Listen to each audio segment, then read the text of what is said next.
काल बृहन्मुंबई महानगरपालिकेने 74,000 कोटीचं साधारण आसपास त्याच्या बजेट सादर केलं.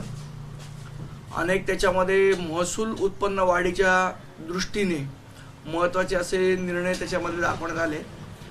तर एक महत्त्वाचा निर्णय आहे, झोपडपट्ट्यांमधल्या ज्या कमर्शियल गाळे आहेत त्याच्यावर टॅक्स लावण्याचा त्यांनी प्रस्तावित केलेला आहे. जर तुम्ही झोपडपट्टीमधल्या कमर्शियल लोकांना टॅक्स लावणार असाल तर मग त्यांचे गाळे जे अनऑथराइज्ड असतील काही लोकांचे ते तुम्ही लीगल करण्याच्या दृष्टीने मार्गक्रमण करताय का? नंबर 1. नंबर 2, आज आपण बघितलं तर बृहन्मुंबई महानगरपालिकेचे जेवढे रस्ते आहेत या सगळ्या रस्त्यांच्या खाली वेगवेगळ्या युटिलिटी आहेत. म्हणजे फॉर एक्झाम्पल महानगर गॅस लिमिटेड असेल, वोडाफोन असेल, एअरटेल असेल, जिओ असेल, या जमिनी कोणाच्या आहेत? या जमिनी कोणाच्या मालकीच्या आहेत? या जमिनी महानगरपालिकेच्या मालकीच्या आहेत. त्याच्या खाली असलेल्या युटिलिटी ज्या आहेत या कोणाच्या मालकीच्या आहेत? तर या सगळ्या या प्रायव्हेट प्लेयर्सच्या मालकीच्या आहेत. मग या प्रायव्हेट प्लेयरला आपण फुकट आपल्या जमिनी का वापरायला देतोय? याच्यातनं प्रायव्हेट प्लेयर्स सगळ्या कंपन्यां मिळून साधारणपणे पूर्ण वर्षभरात 30 ते 35,000 कोटीचा रेव्हेन्यू हा फक्त मुंबईमधनं जनरेट होतो. मग त्यातला 2-3 हजार कोटीचा रेव्हेन्यू महानगरपालिकेला का शेअर होत नाही? जर आमच्या तुम्ही जमिनी वापरताय, त्यातनं तुम्ही उत्पन्न घेताय, त्यातनं तुम्ही प्रॉफिट करताय 30-35 हजार कोटीचा, तर मग त्याच्यातले 10% तरी रेव्हेन्यू महानगरपालिकेला शेअर केला त्यांनी. तर मला असं वाटतं 3,000 कोटींनी महानगरपालिकेचं इथेच उत्पन्न वाढेल. एका ठिकाणी तुम्ही जे झोपडपट्टीत राहणारे आहेत त्यांना टॅक्स लावताय, एका ठिकाणी तुम्ही पूर्ण जो कचऱ्याची साफसफाई आहे त्याला टॅक्स लावताय. त्याच्याबद्दल माझं म्हणणं नाही, जर एखादी सुविधा तुम्ही देता तर त्याचा टॅक्स घेतला पाहिजे. पण ज्या महानगरपालिकेच्या रस्त्यांच्या खालच्या सुविधा या प्रायव्हेट मोठ्या मोठ्या कंपनी वापरतायत, मग त्यांना कर का नाही? त्यांना करातनं ही सूट का दिली गेलेली आहे? त्यांच्याकडनं एखादा रेव्हेन्यू का उत्पन्न करून घेतला जात नाही? हा आमचा या बजेटच्या माध्यमातून सर्वात मोठा प्रश्न आहे. कारण आता शेवट हे पत्रकारांसमोरच मांडावं लागणार, पत्रकार परिषदेच मांडावं लागणार. कारण गेले 3-3 वर्ष महानगरपालिकेमध्ये प्रश्न विचारण्यासाठी कुठली जागाच ठेवलेली नाही, कारण सभागृह बंद आहे. प्रश्न विचारायचे तर कधी विचारायचे आणि कुठे विचारायचे? नंबर 1. नंबर 2, आपण बघितलं जर ते आरोग्याचं जे बजेट आहे साधारण मला वाटतं 2,500-3 हजार कोटी रुपये त्यांनी आरोग्यासाठी दिलेले आहेत. मुळात विषय असा आहे की जी महानगरपालिकेची हॉस्पिटल्स आहेत, मग ते केएम असेल, नायर असेल, सायन हॉस्पिटल असेल, यासारखी जी मोठी हॉस्पिटल्स आहेत, इथे आपण बघितलं तर प्रचंड प्रचंड प्रचंड प्रमाणात गर्दी असते. मुंबईचा जो नागरिक जो या महानगरपालिकेचा आम्ही कर भरतो, आम्हालाच या हॉस्पिटलमध्ये जागा नसते. आणि आपण बघितलं तर परराज्यातले अनेक लोक या हॉस्पिटलच्या सुविधा घेताना दिसतात. सुविधा घेण्याबद्दल पण आमचं म्हणणं नाही. आमचं म्हणणं एवढंच आहे, बाकीच्या राज्यांमध्ये, मग ते बाजूचं गुजरात असेल, तर उत्तर प्रदेश, बिहार, कुठलंही राज्य असेल, तिकडनं लोक येतात आणि ते केएम, सायन, नायरमध्ये उपचार घेतात. जर ते त्यांच्या राज्यात त्यांची स्वतःची चांगली हॉस्पिटल बांधणार नसतील, लोकांना सुविधा देणार नसतील, तर ह्या सगळ्या लोकांचा भार हा मुंबईकरांनी का सहन करायचा? मुंबईकरांनी कर भरायचे आणि त्याच्या सुविधा सगळ्या बाहेरनं राज्यातनं येणारे लोक घेणार. या गोष्टीला आमचा विरोध आहे. त्यामुळे या बजेटच्या माध्यमातून आमची मागणी आहे की जे परराज्यातनं लोक येऊन आमच्या आरोग्य सेवांचा काय उपचार घेतील किंवा त्याचं जे काय सगळे सुविधा घेतील, या लोकांना जास्तीत जास्त पैसे तुम्ही लावायला पाहिजेत, जेणेकरून त्यांच्या राज्यामध्ये त्यांची हॉस्पिटल्स तयार होतील, लोक इथे येणार नाहीत.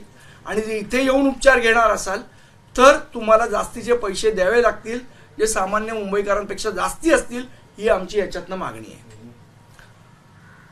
तिसरी मागणी जी आहे या सगळ्या बजेटच्या माध्यमातून जर आपण बघितलं तर आपण गेल्या काही दिवसामध्ये बघतोय की अनेक सेटलमेंट्स इथे एकेका भाषिकांची तयार होते.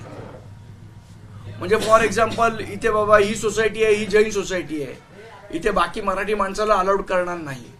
अशा प्रकारच्या ज्या सोसायटीज तयार होत आहेत त्यावेळेला महाराष्ट्र नवनिर्माण सेनेनी एक ठराव मांडला होता, सभागृहात ठराव मांडला होता की जे लोक खाण्यापिण्याच्या आधारावर, भाषेच्या आधारावर भेदभाव करतील त्या सोसायटीच्या किंवा त्या बिल्डरच्या ओसीज रद्द केल्या जाव्यात, ही आमची मागणी होती. बरं, याला शेवट आपल्या कॉन्स्टिट्यूशननी म्हटलंय ना की कोणी कुठेही घर घेऊ शकतं. मग या सेटलमेंट्स तयार कशा होत आहेत आणि यांना कोण बॅकिंग करतंय, यांना कोण पाठिंबा देत आहे या सेटलमेंट्सना? त्यामुळे आमची मागणी आहे की तो जो प्रस्ताव आहे तो यूडीकडे पेंडिंग आहे. यूडीचे आता सध्याचे मंत्री श्री एकनाथराव शिंदे साहेब आहेत. आमची शिंदे साहेबांना विनंती आहे, आम्ही त्यांना पत्रही पाठवणार आहोत की याबाबतचा निर्णय त्यांनी तातडीने घ्यावा आणि अशा प्रकारे कुठल्याही खाण्यापिण्याच्या आधारावर असलेली सोसायटी की जी भेदभाव करेल किंवा भाषेच्या आधारावर असलेली सोसायटी हे मुंबईमध्ये चालू देणार नाही. त्यामुळे त्याच्या संदर्भातला शासनाने निर्णय करावा आणि अशा ज्या सेटलमेंट्स असतील की जिथे आम्ही मराठी माणसांना घरच विकत नाही, आम्ही नॉनव्हेज खाणाऱ्यांना घरच विकत नाही, या सगळ्यांना त्यांनी चाप बसवावा आणि त्यांची ओसी रद्द करावी, ही आमची जुनी मागणी आहे. ती या बजेटमध्ये कुठेही दिसली नाही किंवा त्याचा उल्लेख दिसला नाही, म्हणून मी प्रामुख्याने उल्लेख करतोय. आणि चौथा मुद्दा, राज्य शासनाकडे महानगरपालिकेचे 9,600 कोटी रुपयाची थकबाकी आहे. ती राज्य शासनाने मुंबई महानगरपालिकेला त्वरित परत करावी. आज कोस्टल रोडची जरी सुविधा असली, आज आपण बघतो की मीरा रोड भाईंदरचा पण खर्च महानगरपालिकेला करायला सांगतात. जर आम्हाला खर्च करायचा असेल तर पैसे नकोत का महापालिकेला? तर राज्य शासनाने त्यांची तरी देणी द्यावीत.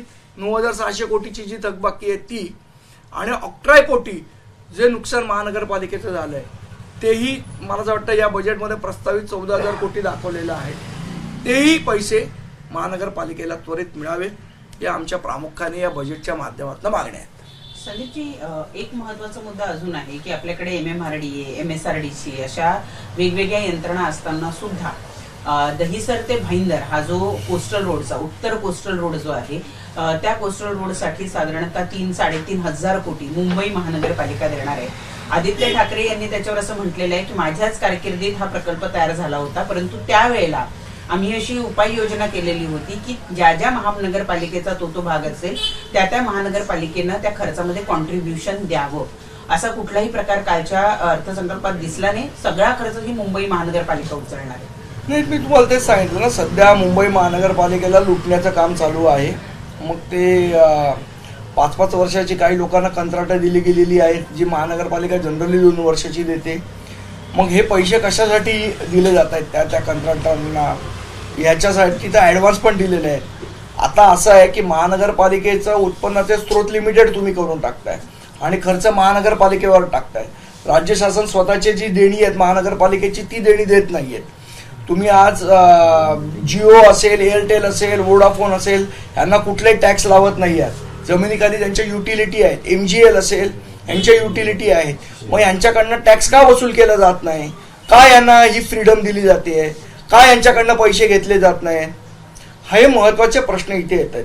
ठीक आहे, तो मीरा भाईंदरचा जो, पहिली तर गोष्ट मुंबईच्या बाहेर बांधकाम करायची महानगरपालिकेला गरजच काय?